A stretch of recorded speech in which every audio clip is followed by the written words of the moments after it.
Comment on peut vendre un produit à un client si on ne sait pas l'origine du produit?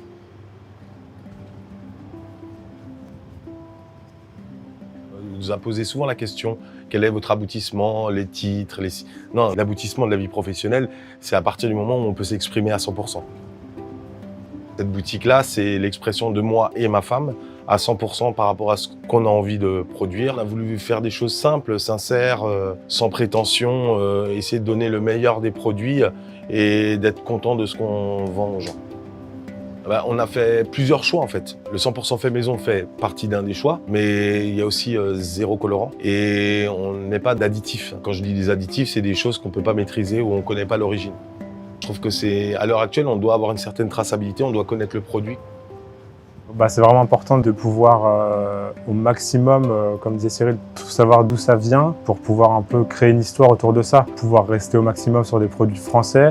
On a quand même un pays où on a beaucoup de qualité dans nos produits.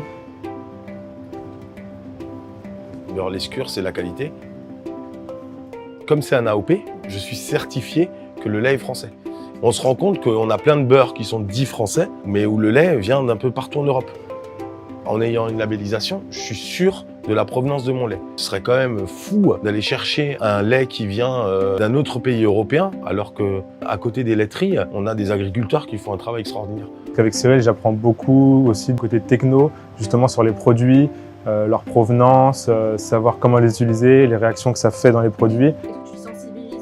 Je le sensibilise beaucoup, donc déjà ça passe par goûter. Avec Vincent, c'est beaucoup plus facile parce que ça fait 5 ans qu'on est ensemble. Il y a une relation qui n'est plus une relation de second. C'est une relation, j'ai pas envie de dire de petit frère parce que je suis un peu plus âgé que lui, mais un peu de papa professionnel. Il a déjà ces sensibilités-là puisque forcément, par la formation que je lui ai donnée, je l'ai sensibilisé à cette démarche-là. Cette brioche Nicolas, elle est née tout simplement d'une recette que Nicolas Boussin nous a transmis et que moi j'ai légèrement modifié et que j'ai mis au goût du jour pour l'adapter dans ma production et faire plaisir à mes clients. Donc c'était bien que d'un coup elle ait un nom et qu'elle ait une histoire. Donc maintenant au moins mes clients, quand ils demandent qui est Nicolas, on peut raconter cette petite histoire et c'est toujours plus sympathique.